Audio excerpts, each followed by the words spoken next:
Well, hello and welcome to this episode of the Terri Show. And I want to start with a question. Do you struggle with boundaries? Do you struggle with knowing when a boundary has been crossed, with knowing how to do it, with feeling guilty? Well, you happen to be in luck because that's exactly what I'm covering in today's video. So, if you're new to my channel, please introduce yourself in the comments below. Say hello. Make sure that you subscribe. All you have to do is hit the bell to subscribe so that you don't miss a thing. When anything new comes out, you'll be right there to get it. And I want to say thank you so much for all of your questions and all of your comments. I read them all, you know I do. And I want to highlight one today from Ava, which was on the episode called Avoid the Dangers of Silent Agreements. And Ava says, "This was so helpful. Thank you, Terri. I never thought about how those silent agreements are actually boundary violations. Really interesting and makes total sense. I love the way you talk about boundaries. They are protectors of our authenticity, our soul, and lead to deeper connection when others can respect them. I appreciate you and your work so much." So, before we get started, make sure that you are subscribed. And if you like this episode, make sure, please, give it a thumbs up. Why don't you? All right, let's move into today's content. Today I'm hitting the 5 top questions that came in to me, and I get them over and over again. So I thought, let's just get it out of the way and let me hit those 5, because if so many people write into me and have these questions, you might also have these questions. So the first one is about, aren't boundaries just walls? That's what a lot of people, some version of this question comes in. That, you say boundaries are good for my relationships. I think that they just block people. Here's the thing. Let's talk about the difference between walls and bridges.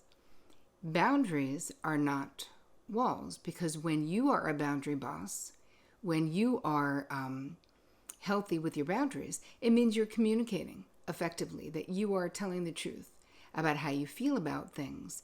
And the reason people ask this question, I think, is because we're so afraid. We're afraid to reject others, and we're so afraid of being rejected that we feel like we have to say yes, even when we want to say no, so that the other person's feelings aren't hurt, so that we don't end up rejected. But here's the thing, that is only a short-term fix. Because I can tell you from being a psychotherapist for 25 years that doesn't work forever. That only works for a short period of time, because what ends up happening is that if we keep saying yes when we really want to say no, we end up resentful and blaming others. Instead of looking at our inability to communicate the way we want to communicate, we're looking at others, and suddenly Betty is so entitled.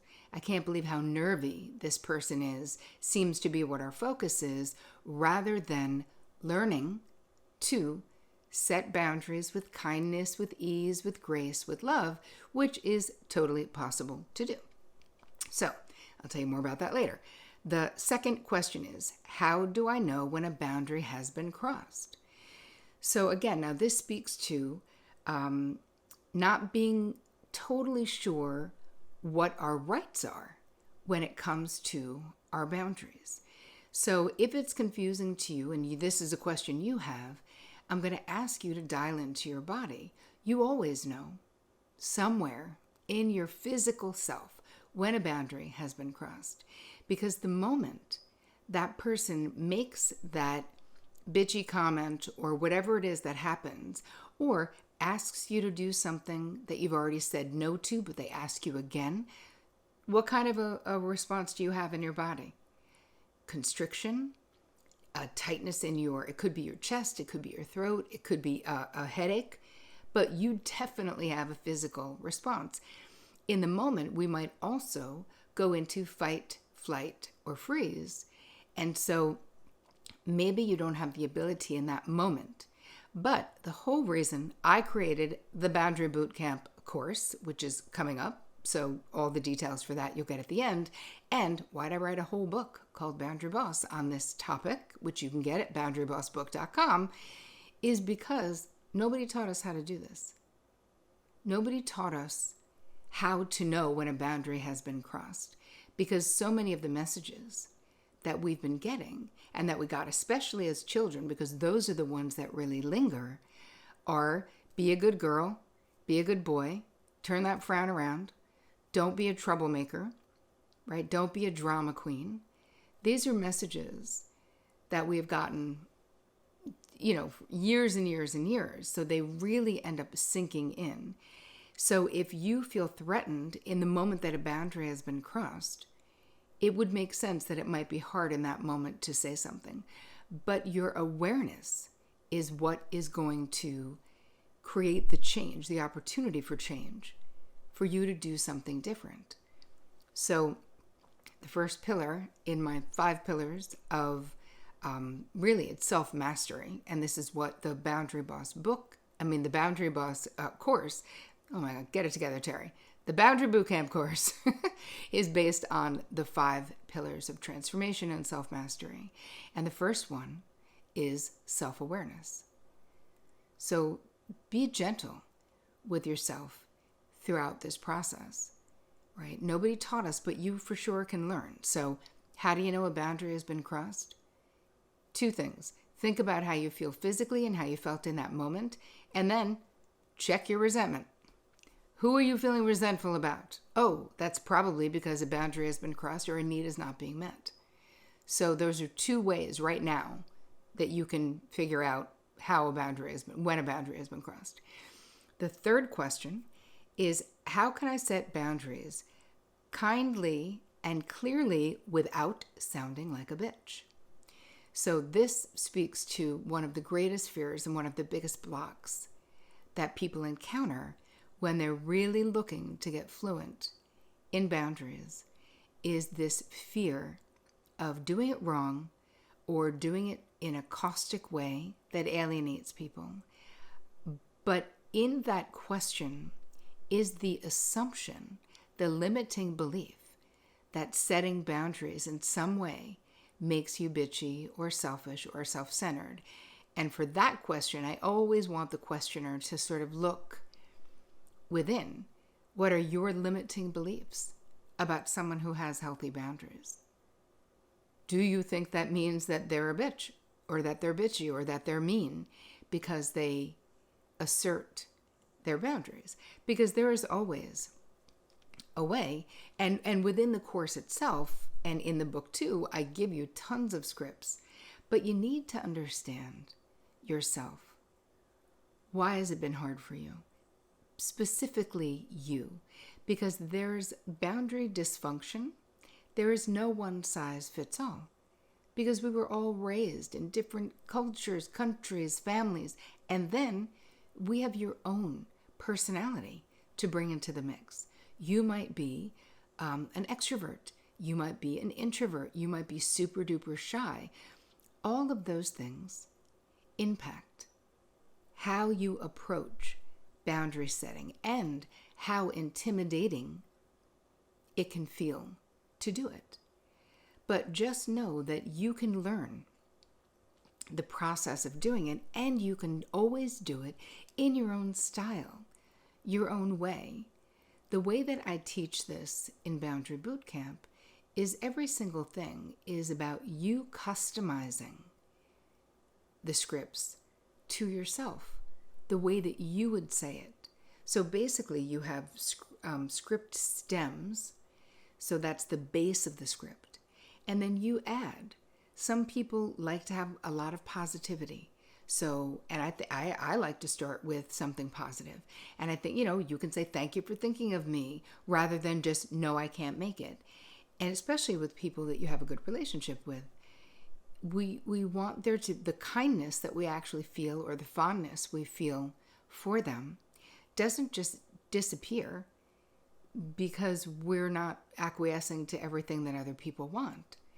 So I think it's a shift in your mindset that will help you realize that you have the power to set boundaries with whatever is appropriate. Kindness, yes, we don't want people to think we're being mean, but sometimes we have to set boundaries with a little bit more heat, and that's appropriate. And I'm not saying using bad language or being ridiculous, just being more firm. So the level of assertiveness changes depending on what is happening and whether this is the first time that you've set the boundary or whether this person is a repeat offender. And so within the course itself, I teach you the different, because there's different strategies. Because the way that you would handle your boss, if they were a boundary destroyer or a boundary bully, would be quite different because of the power differential than the way you might approach it with a coworker or a friend or your partner. So it is situation specific, but there's always a way that you can do it without sounding like a bitch. To answer question number 3, trust me. Number 4, why can I not uphold my boundary once I lay one down? All right, so why? Why do we cave when it comes to standing firm in our boundary if we get any pushback? And when you're changing the boundary dances in your life, you're most definitely going to get pushback. And not because there's something wrong with the people in your life, but because when we change, it makes the people in our life feel a little bit afraid. And it's completely possible to stay lovingly connected to those in our life and establish and assert healthy, appropriate boundaries. So back to the question, which is, why do I cave? Why don't I do it? I mean, listen, the first thing is fear. We're afraid to be abandoned. We're afraid to be rejected. We're afraid to be judged. Fear is a major reason for caving in once you've set a boundary, because now the person doesn't like it, and now we are giving in to what they think about the boundary as opposed to what we think about the boundary. We have fear of confrontation. A lot of people don't want confrontation, feel like it's going to turn into a fight. Maybe you're someone who's very avoidant of conflict. So if someone pushes back, you might instantly, I know friends who will instantly fold, where they're like, not a big deal, I don't even care that much, whatever. As a way of avoiding the conflict that they don't feel like they can handle. Another reason why we fold is guilt. And a lot of times people, when you have disordered boundaries or your boundaries are pretty malleable, let's say, like they're too loose, you're more of like the pushover, more of the peacekeeper type from the boundary quiz. If you haven't taken it, go to boundaryquiz.com and you can find out what your archetype is. We just don't want to deal. We feel bad and we just don't want to deal. If you're a peacekeeper and someone pushes back, you're like, okay, not a problem. And the fourth, the real reason, one of the major reasons, is because we don't have any solid training on how to do it. So left to our own devices, it's fear and our ego and all of these things that are running the show, as opposed to when you learn, right? Because we were taught how to not do it, basically, especially if you were raised as a woman. And we were taught to not have boundaries. The more self-sacrificing you are, the more loving you are, the more amazing you are, right? So, but here's the good news on number 4, is that you 1000% can learn this skill. Because I've literally taught tens of thousands of people around the globe how to do it. And here, listen, I'm not saying I'm your guru, because I don't have your answers. Because you need to know what your answers are. Like, why do you relate the way that you do when it comes to boundaries? But I know where those answers are. So I'm a damn good GPS and guide and cheerleader to get you there. So if that sounds good, Boundary Bootcamp is coming up. Just go to terricole.com/BB2021 to get all the info. All right, so let's move on to number 5. Speaking of guilt, why is it that when I try to uphold my boundaries, I feel so guilty? Why do I feel as if I don't deserve to have a voice? Okay, so you know somewhere, because you asked this question, that you do deserve to have a voice. So it's more of the fear-based stuff and the guilt, because a lot of us were trained to feel guilty. If you grew up in a family system where there was shaming and blaming and emotional manipulation, we're very vulnerable to doing it to ourselves. Because you know what happens? Once we get out of a dysfunctional home life, like you grow up, you go into your own life, you have internalized those caregivers, those people, those humans who raised you, those circumstances, those situations. You've internalized it. So once we're like out of harm's way to a degree where people can't do it every single day, making us feel guilty, let's just say, then now that we have internalized them, we are doing it to ourselves. So again, mindfulness really comes into play here. And in the course itself, we are diving into your unique boundary blueprint, where there's a long list of questions that you answer, which has to do with the home that you grew up in, your environment. What did you experience? What did you witness? Because so much of it is about modeled behavior, and your boundary blueprint is different than mine, is different than anyone else's in the world, because nobody had your unique and specific life experience. So those are the questions that you really want to get to, is understanding, because this helps us be less hard on ourselves, because it's so easy to be like, I'm just weak. I'm just a pushover.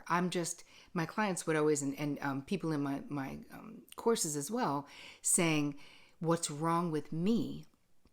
The more you deeply understand why, from a psychological perspective, you relate to boundaries the way that you do, the less self-recrimination, I think is what I want to say, you'll have, or like making yourself wrong or making yourself bad or judging yourself. And the more space, like it makes sense that you have these challenges with boundaries. You have a million good reasons to have these challenges. And that was then, and this is now. So we need to understand the then to change the now, but you absolutely can. So speaking of guilt, I'm giving you a guilt-free boundary guided meditation that's going along with this episode. So just look for where to find it. You know where it is, where it always is, because I really want you to take some time. It's a relatively short guided meditation that I created specifically to assuage some of this guilt and to plant some conscious and unconscious seeds for you that you have every right, and I think an actual obligation, to be healthy around boundaries, to talk true, to ask for what you want, to let someone know if you're upset. And you can learn the language of healthy boundaries. I promise you that. So if you're interested in checking out Boundary Bootcamp, go to terricole.com/BB2021. Get the information, come join us. There'll be lots and lots of people from all over the world. And this is the first year since I've been doing it for the last 6 years or 5 years that I've actually launched this course twice in 1 year, because this is the year of the Boundary Boss book. So I thought it would be a great year for me to walk people through live this entire process. So it's 8 modules. It's 7 modules, 8 weeks.